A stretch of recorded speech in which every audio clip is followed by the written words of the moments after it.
Up here at the top left, our purple Zerg, a member of the team FoU. He's been around a while. One of our youngest players, in fact.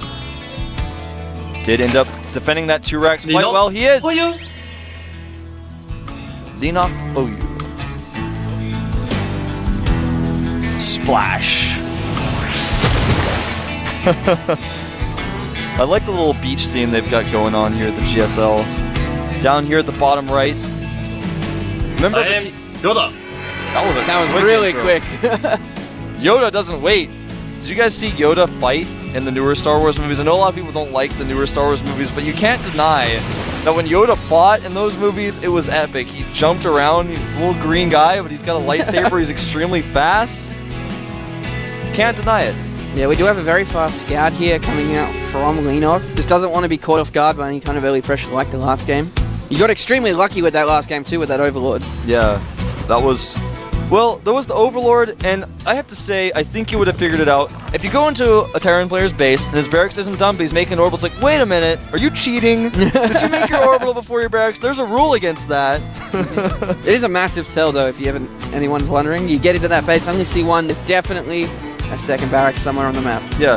I think what maybe his opponent was trying to make him think was, oh, you're doing a 1 barracks expand.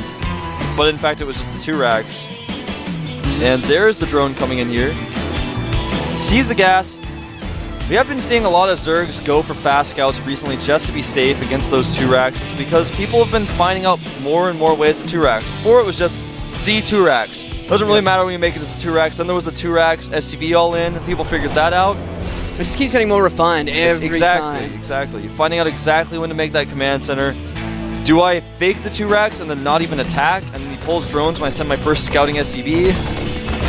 Little things like that. And it looks like he is going to finally get this drone out of here, block the drone from stealing his gas. Factory has been spotted. Yeah, I was going to say, you did see that factory though. Sometimes you just see players intentionally let them see one thing and then cancel it as he wants out, but the drone almost gets away. He's going to move this barracks close to the factory so he can make a reactor there. There's the reactor. He's making it closer so that when he goes to switch, he doesn't have his wall open. He's most likely going to finish that wall off with the 3rd depot. SCV gets in here now. Sees that Leenock has been mining gas for quite some time. Wants to try and see if Leenock continues to mine gas, but he's going to send that SCV back in. Yeah. There's the command center, which will complete that wall off. So that way when he switches to do the reactor, doesn't have the possibility of Zerglings getting to his base. It's happened to a lot of good players. Yeah, I've seen it happen quite a bit back at the GOM house. Chef loves finding that timing to go through there as well. Very frustrating for some Terran players. Yep. He always finds some inane happiness whenever it happens too. It's like an evil chuckle that he does. In StarCraft 1, man, you just don't even know. Does take out. In StarCraft 1, you couldn't lower depots, so if you walled off with a depot, you had to lift your barracks.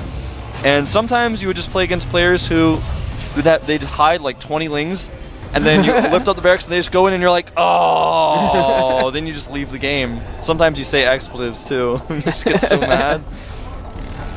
So those Hellions just going to scout around, take control of the watchtowers. Zergling's speed about to finish, so he has to be very careful with those Hellions, because even though Hellions can beat Speedlings in a straight up fight, if you get caught in a weird angle, bad things can happen. I like this move. Going to go ahead and make a second factory here. It's going to be going Blue Flame on a large map like this. It's a good style, and again, see what I'm saying? If you get trapped like that, it gets bad, but luckily his Hellion buddies came to help him out there. We do see a good wall off here by Leenock as well. More Zerg players are starting to do this, and it really does help defending against Hellions. Yeah, it's a good excuse to get an evolution chamber as well. Yes. Zergs just haven't been getting those upgrades as quickly as they should be. Now they're getting the +1 melee attack very, very quickly. Yep. Plus, if you have that evolution chamber, it also gives you the ability with the possibility of closed banshees. Well, that Ling did just come in there, gets roasted, but he did see that the command center was moving forward as well. Saw that they were repairing the Hellions as well, and we've got a second factory now being finishing up. He doesn't really know that it's Blue Flame, though, it's coming out. Yeah. He didn't scout the second factory. He saw just 4 Hellions, so most likely he's thinking, okay, you made 4 Hellions, you just wanted to pressure with those, made me think that you're going Hellions, but I know you're really not. But he actually really is. Baneling Nest going down here. We could see Leenock try to be aggressive again. Wouldn't put it past him, but I think it's much less likely. It's a normal Baneling nest timing in general. Yeah. It's costs 100 gas or 100 minerals and 50 gas, so you can pretty much just make it whenever, and then you use it whenever it's appropriate. Blue Flame has been spotted here on 2 different Xel'Naga watchtowers. Leenock does have a spine. He's got a pretty decent wall. He's actually going to make another hatchery here to help wall off, also grant him some extra production. Yep. Here they come. It's a pretty tight wall off too, but it's finding a small bit, but actually cleaning up with the lings as well. Take 3 of them out, 4 Hellions out. Wow. Why is he trying to force his way in? You just should, when you find out that that's like that, you just back off like he's doing now, attack the hatchery, do something like this. Trying to force your way in like that and giving away free Hellions is not something you want to do. No, we do have a Viking on the way as well, just to go hunting down some Overlords. One Viking to hunt Overlords is something a lot of Terrans have been doing in this matchup nowadays. Saw it a long time ago, fell out of popularity a little bit, now it's coming back. Queens do finally chase those Hellions away. Hatchery took a ton of damage though. I like this move. He's going to drop 3 Hellions into the main. Now, if that forces all of the Zerlings and Queens to go into the main, he can try to run those Hellions at the front into the natural. But there are 2 Queens there, so they could complete the wall off as well with that hatchery and the spine crawler, and then just send his Lings back up into his main to be ready for that. Yeah, it just depends on if he brings those Queens or not exactly. Dropship's going forward. He's going to end up dropping a lot of Lings being pulled now. Or that I thought they were being pulled. No, they're not. Sitting there, but like I was saying, the 2 Queens are now completely walled off there. Blue Flames in the mineral line. All these drones being lined up. What are they doing lining up? Does get a surround on a lot of these. Hellion's not really a micro. The other Hellions tried to run in, but like you said, the Queen's completely blocking it off. Can't get in. You can see 9 workers, though, killed by YoDa. Not as many as he would have liked, though. Yeah. 2 Thors on the way. So behind this, he's made those 2 factories, or he's added 2 factories, so he's got 3 factories, 2 of them making Thors, the other one just making Hellions when it can. YoDas are out now as well, so that's going to completely shut down these drops. Didn't really get any kills with those Hellions. But again, he's completely prepared with those Thors. He's ready for the next step. Yeah, he is getting a lot of... It's just the harass being completely shut down. He's got a Thor there, so he's got a complete wall off the supply depots. That is extremely vulnerable. If he ever wants to come in and just snipe those, it will be very frustrating for YoDa. He's got a lot of upgrades coming here for Leenock as well. And now these mutas, there are 2 Thors there, though. They can still do a lot of harass. Yeah, he's going to be very careful with those mutas. +1 vehicle weapons is on the way. It's about a third of the way done. Attacking these depots is Leenock. He's actually lowered all of them so he can move his Marines forward with his Thors to help defend this. But like you were saying, it's very vulnerable. Baneling's being made here. I'm not entirely sure why he wants to cancel those immediately. And he's not. When I said he wants to cancel them, I just said it's in his best interest, but I guess he really didn't want to cancel those Banelings. Oh, a couple of mutas coming out of nowhere there. A little bit strange. Whoa! Leenock, buddy. Calm down. Throwing away a lot of units there. The Banelings as well. The cost of the Baneling does not get returned to you if the Baneling dies while morphing. He's actually taking a 3rd at the 12 o'clock position, a very unusual spot. Most of the time you see them take the rocks down and go a 3rd there. So that might throw YoDa off a little bit. Yeah, if he doesn't specifically check for it, he isn't going to expect it. In fact, he's sending that 1 Hellion that you guys just got a shot of there to check for the other base. He's going to see the Lings attack in. That may really throw him off. He's going to be like, oh, you didn't take a 3rd base yet. You haven't even started breaking those rocks down. Nice Hellion control, though. Does weaken all of these Zerlings. May even take more of them out. Does not, though, because of the mutas. Right now, supply-wise, YoDa is up just 10 supply. He's got +2 vehicle weapons on the way. The Infestation Pit finished up. Hive Tech on the way. I think we might see some Ultralists here pretty soon, but also there is the possibility of Broodlords. When your opponent goes for this mech-oriented style, Broodlords do pretty well. He's also taking a 4th down here at the 9 o'clock position. And as you can see, YoDa trying to take his 3rd. When you go for Broodlords, it just depends on whether or not your opponent's prepared for them. Because if he's got Vikings and he gets ready for that, if he sees that you're going for Greater Spire Tech, it's relatively easy for him to defend. Then you can go into Ultras. So he just wants to have that Hive Tech to be prepared to make sort of tech switches into this late game. Hellion's going to come over here, try to harass. They are being chased down by mutas. Spine Crawler's going up here, but they're not going to be done in time. Just getting a few drones. There's a lot of mutas in this count now. If he does magic box them over the Thors, they don't do anywhere near as much damage as he wants because there's no Marines really in this mix at all. Yeah, in fact, there are 2 Marines. a total of 2. Exactly. Just 2 Marines, that's all he's got. +1 vehicle plating going up as well, so his +2 weapons about to finish. He's really going into this mech style with a ton of plating. More and more missile turrets going up here just to be safe from the mutas because mech very immobile. If all of your Thors are outside of your base, get in trouble. There's the Greater Spire, so he has to be going Broodlords initially here, but the Vikings, like I said, he's already prepared. He knows that this is the timing where his opponent's going to go Greater Spire. Yep. Vikings aren't cheap though. You make too many Vikings and your opponent switches to Ultralisk, you get in trouble. And just Roach Warren going up as well. I like that move. The Roach Warren's always a great thing to have. That Viking's going to get taken out by these mutas. Oops. It's good, really effective versus mech, as you and I were discussing last night actually, to tech switch versus it. So he really needs to be careful, or YoDa really needs to be careful about what type of composition he has, and if Leenock tech switches on him very quickly, it can go very downhill. Exactly. These Hellions going to lead the charge as finally YoDa decides to move out. It's so immobile though, this army. They're at cross positions. Leenock has bases on the other side of the map. He's going to see this coming from a mile away. He's going to attack with his mutas before the Thors can catch up. So many corruptors about here. to finish too. Yeah, he's going to make most of these corruptors into Broodlords. He's stacked up about 2,000 minerals and about 1,500 gas for this. There it is. If he gets those Broodlords out, there aren't that many Vikings. He still has some corruptors and mutas in the mix as well. Not to mention the Infestor.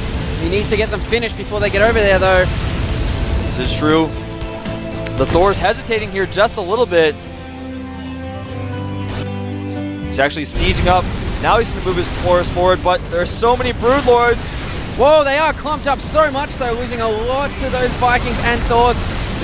Whoa, at least 4 of them were dropped there, but now he's going to come in and clean up the rest of this mech army with the Lings coming through as well.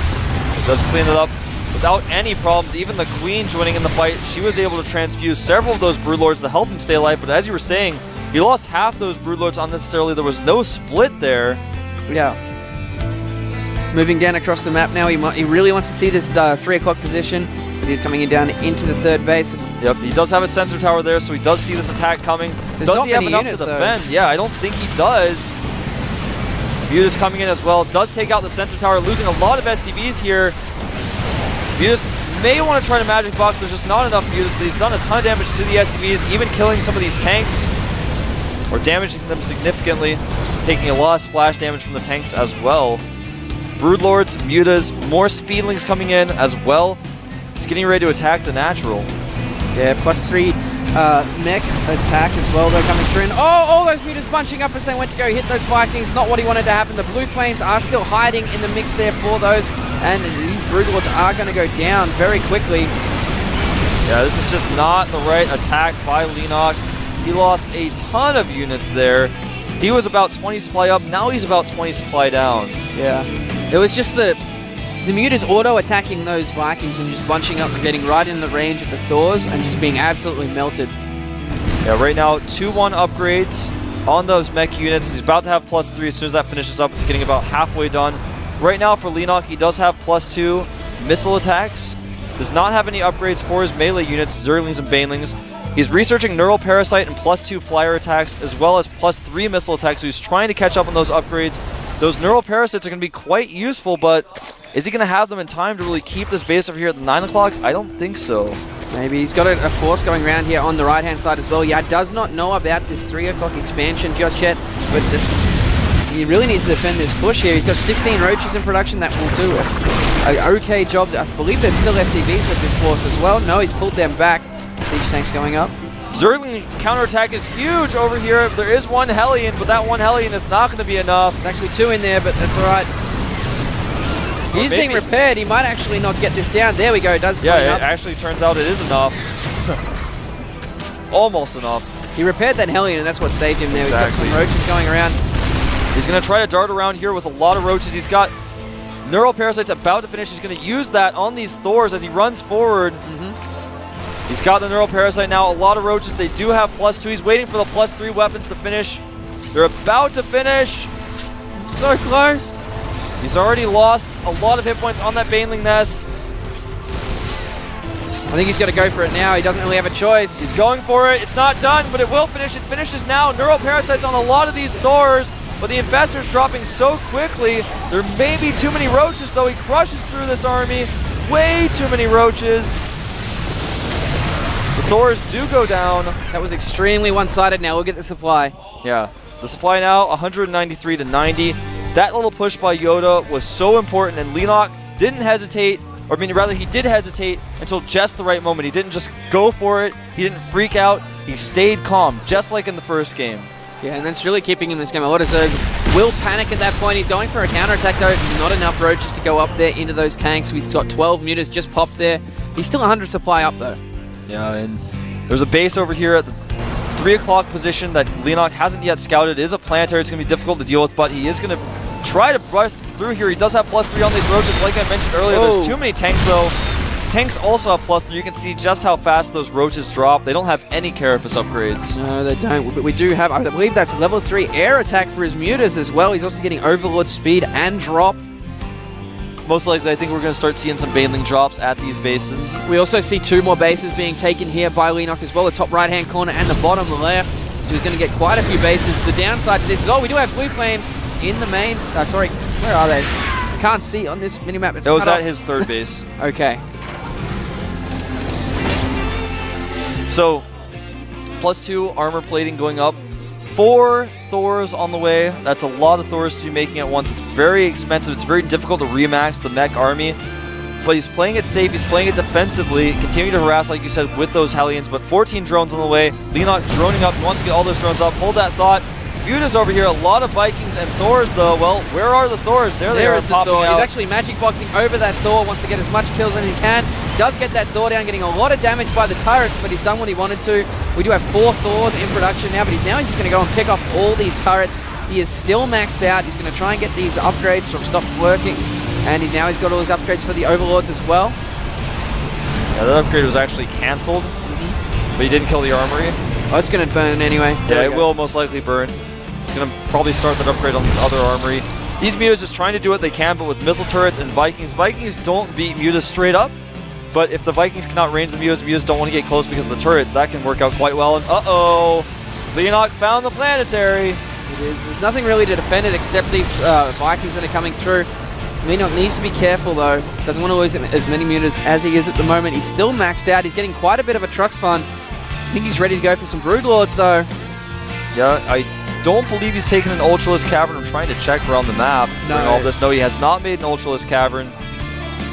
He may stick with his air tech just a little bit longer, then switch over to Ultras. There are roaches sneaking across the map, or maybe just a bad rally. They're going to take out some of these Hellions, though. Pretty effective trade. Remember, YoDa has +3 weapons for those vehicles, so they are extremely strong Thors, tanks, and Hellions. He did have +2 plating almost done. Of course, he lost the armory. He hasn't remade it since then, so he only has +1 plating. Well, the longer Leenock waits, the bigger this army for YoDa is going to be, and he needs to be careful that he doesn't engage too close to his natural or his main, that he can't remax again to take out the remainder of YoDa's army before he walks in and clears everything out. He has +3 flyer attacks. That's something to mention as well. We mentioned it earlier, but in case you guys have forgotten, that means that those mutas can kill tanks so quickly, especially the tanks that only have +1 plating. It affects the Broodlords as well. The Broodlings, though, don't get any additional attack upgrades once they're landed and attacking on the ground. So many Hellions it takes to kill a Roach, even when the Roach doesn't have any armor, it still doesn't matter. We got lots of Broodlords coming in here. If we have a look at there's only 8 Vikings in total, so it's going to take them a bit amount of time. As long as Leenock doesn't bunch his mutas up near those Thors, he should be able to take those out. He should indeed. These mutas going to come over here and attack the SCV line most likely. No, there is a Thor there as well with quite a few turrets, so we should be safe. But the downside for this, for YoDa, is where is he going to take another base? Exactly. I mean, he's basically going to be stuck on these 4 bases forever. Leenock realizes this. He's playing very passively. He's building up a lot of money. He's adding more production, more and more hatcheries, and the Broodlords have been spotted. Actually, it looks a little bit more than it is there at the moment. Oh, we need to be careful not to get caught out of position. There are a lot of Corruptors there as well. They're bunching up though as the Thors come in from the left. Yeah, the Vikings going to be targeted down by these Mutas. But again, missile turrets and Thors doing a lot of damage, and I don't know. It's starting to look like Leenock might not win this fight, but he has cleaned up most of the anti-air. There's only 2 Thors left, and if you can take those out, there's a lot of tanks free for the biggie. Whoa, making 6 more Broodlords right on top of this army as well. Got a lot of units coming through here. Oh, he's near the Thors and the tanks. That's what I like to call an infestor flank. I didn't even see those infestors. He's killed a ton of these units. Now there's no more anti-air. The Broodlords are going to finish. Things are going to get quite nasty. He will lose these infestors, but that's okay. That wasn't really the key part of his army. Key part was those Thors, which are gone now. A fungal growth going in just before they end up. And looks like these Broodlords, there is a lot of Broodlords there coming across. There's no anti-air. All these tanks are being taken out. And now he can just turn his attention for that 4th base, which is pretty much the only mining base left. Exactly. Even killed that command center that was building there. Taking a huge supply lead again, but if YoDa continues to play turtily, backs up, he's about to have +2 armor for his vehicles. It's just now finishing. There are a lot of Vikings here, and a lot of Thors as well. The Broodlord's pretty stacked up, but are there enough Thors? There may just be this time. I know these Broodlords are going to work on them very quickly, the Broodlings as well. It's those 3 Vikings that are going to turn the tide. He needs to focus down. The Roaches coming in as well. The tanks being sieged up, and they're running right next to these Thors. Really wants to get those down. There's only 2 tanks left, but YoDa surviving. Uh-oh, these Mutas came in at the wrong time. He does take out 2 Thors, though, with that tiny Muta squad. Taking out a lot of tanks as well. And that attack, while it didn't look really cost-effective, he traded pretty efficiently. Adrenal glands on the way, more Speedlings on the way. Now that he's got the Thor count relatively low, he's making a ton of Speedlings. On top of that, he's just now started +1 for melee attacks. Yep. He's going to be switching into more Zergling heavy play from here. Just looking at the income tab here, we do have 2,200 minerals a minute versus the 1,100. 91 harvesters to 54. And that is really going to start to hurt YoDa here. He doesn't really have a trust fund. Looking at Leenock's resources at 175 supply with 3.5k, 2.5k resource banked. And that's just really starting to hurt YoDa because he just can't take another base. He just can't. He is doing a good job of harassing with these Hellions where he can, though. There are spine crawlers at every base, but he's going to target down these drones. Nice control with these Hellions. Zergling's coming in, though, to help clean this up. +2 Flyer Carapace being researched. We may see 3-3 upgrades on these air units if the game goes on much longer. Yeah, well, it's just this turtle style by YoDa. It's very hard to crack. I'm kind of surprised we haven't seen YoDa get any upgrades of his own for his air. It's very important to have those Viking upgrades. More and more Broodlords being morphed here. Still, no inkling of wanting to get Ultralisks. As you can see there, added an extra orbital, dropping mules over there at that top right base. There are no free expansions except the one at the bottom left, and he's going to go ahead and go over here, try to target down the bases of Leenock. Leenock has so many minerals banked, though, that if he loses this, if he crushes the army killing it, he can just remake those bases, no problem. Yep.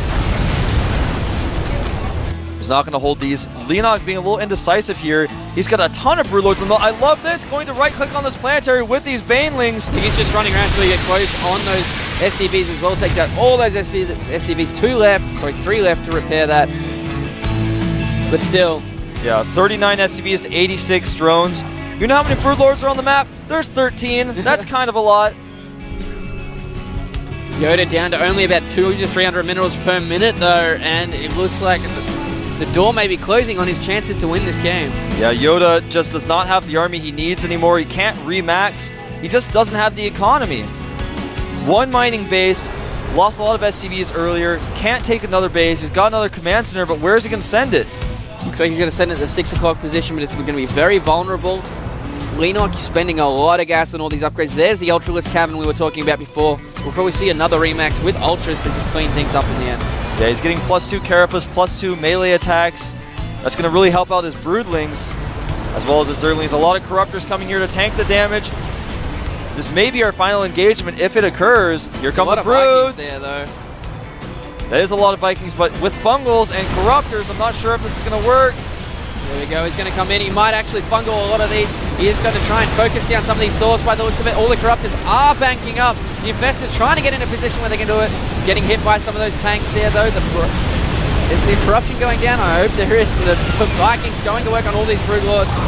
But I think this is going to be it. He just is going to lose his entire army here. He doesn't have the economy to remake this again.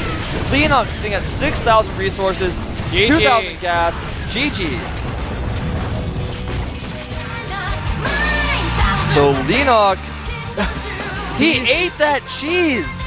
He took that cheese and he ate it. YoDa looking very displeased. I thought YoDa was going to win. He took out Slayer's men. Maybe Leenock's even better than I thought. I always knew he was a good player, but that style, that ability to make good decisions into the late game was awesome. Awesome play by Leenock. It was. He just kept up the pressure, didn't allow him to get in the extra bases with those muters, and his late game looked strong. He even was at the end of there. He had so many resources, he had so many upgrades as well. Yeah. And he was just going into Broodlords next, and he was just making sure he had the upgrades before he went to those. Where were the air upgrades for the Terran? The ship weapons would have made those Vikings so much stronger. Once the +2 Carapace came out on those Broodlords and on those Corruptors, the Corruptors, he had so many Vikings, but it just didn't matter. He didn't even get off any fungals on those Vikings. Just too many upgrades. +3 weapons on those Corruptors, +2 Carapace. That really became important in the late game. And one thing I would be a little critical of Leenock on is he got his melee attack upgrades a little bit late. That made his Broodlings not do as much damage. His Zerlings didn't really do as much damage, but he did start getting them in the end. But at the same time, he didn't want to spend a lot of that gas that he had on those upgrades just yet. He wanted to make sure he had enough to remax in case an attack did come through, just playing a little bit safe in that regard. I mean, he doesn't have 8 evolution chambers. He can't get everything, okay? You know, he just had 2, so he was getting what he could. I like that he started getting those air upgrades. He got almost every upgrade possible. He got the Neural Parasite. You remember that one attack where the game just changed? It looked kind of close. He did that one attack with all the Thors, and then he waited for the +3 for his Roaches, and he went and he Neural Parasited. That fight was almost the deciding fight, because after that fight, Leenock had total map control. He had 5, 6 bases, maybe even 7. His opponent had 3, and he just couldn't take another base. He finally was able to force that one extra base. Kept losing units there. It was really, really rough on him. Yeah, that's right. Well played by Leenock. He will go into the round of 8. That is true. And up next, we are going to have Czech versus Noblesse. So another stay tuned for that. Czech, I thought he was slumping, but last time I watched him play, I saw a lot of improvement. Noblesse always been a solid player, very creative guy. I'm very interested to see how he'll do in our next ZVT. A lot of ZVD? What is that? It's the new race. Don't tell her, just spoil the Heart of the Swarm. It's a new race in Heart of the Swarm. It's D. What does it stand for? What does it mean? We'll find out. Fruit dealer leaving TSL. What does it mean? I'm going to make jokes about that forever. He's going to rejoin TSL. I'm still going to make jokes about it. So I think we are going to have a 5-minute break here in just a second. Our Korean commentators are giving scores to the players right now. That's what they do during this time. What would you give Leenock out of 10? Just, don't do decimals. Just out of 10, what would you give him? Don't do decimals? Don't do decimals. I'd give him an 8 or a 9. He was very calm, collected throughout that entire game. Yeah, 8 or a 9, absolutely. Completely calm, never overreacted to anything. I'm going to start calling him the patient Zerg. He's really patient. His opponent played pretty well. But I wouldn't say his style was cheesy, which Leenock seems to think so. After he ate that cheese, he took a slice of cheese and he ate it. Yeah. I actually ate a cheeseburger before I came here. You did? Well, it's like a cheeseburger omelet. It's complicated. You guys just don't know. All right, we're going to have our 5-minute break. We'll see you guys when we get back. Noblesse versus Czech, of course. All right. You're trying to trick me. I'm trying to mess with you. All right, see you guys in 5. Yeah.